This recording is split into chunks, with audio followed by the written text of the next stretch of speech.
కానీ ఈనాడు చారిత్రాత్మకమైన అవసరం ఉన్నది.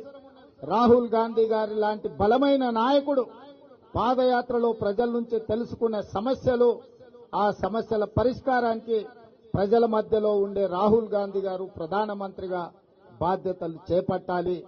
అందుకే డాక్టర్ వైఎస్ఆర్ స్ఫూర్తిగా వారిచ్చిన సందేశాన్ని తీసుకొని మనమందరం కష్టపడాలి, రాహుల్ గాంధీ గారికి అండగా నిలబడాలి.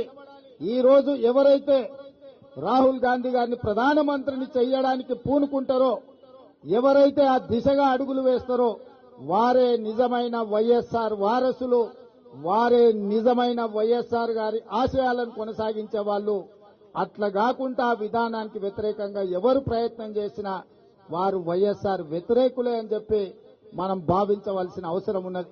అందుకే ఈ రోజు ఈ వేదిక మీద నుంచి మా పెద్దలు బట్టి విక్రమ గారు వైఎస్ఆర్ ఆశయం అంటే సంక్షేమం, వైఎస్ఆర్ ఆశయం అంటే రాష్ట్ర అభివృద్ధి, వైఎస్ఆర్ గారు ఆశయం అంటే ఈ దేశంలో కాంగ్రెస్ అధికారంలోకి వచ్చి పేదల కోసం పనిచేసే రాహుల్ గాంధీ గారు ప్రధానమంత్రిని చేయడమే.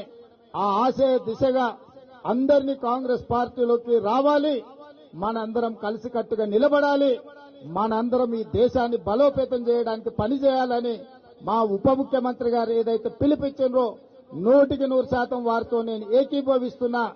వారి పిలుపును నేను పిసిసి అధ్యక్షుడిగా సమర్థిస్తున్నా.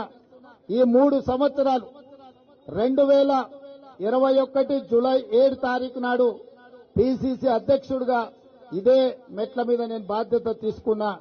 నిన్నటికి సరిగ్గా 3 సంవత్సరాలు పూర్తి చేసుకున్నాం. ఈ 3 సంవత్సరాలలో ఎన్నో ఒడిదుడుకులను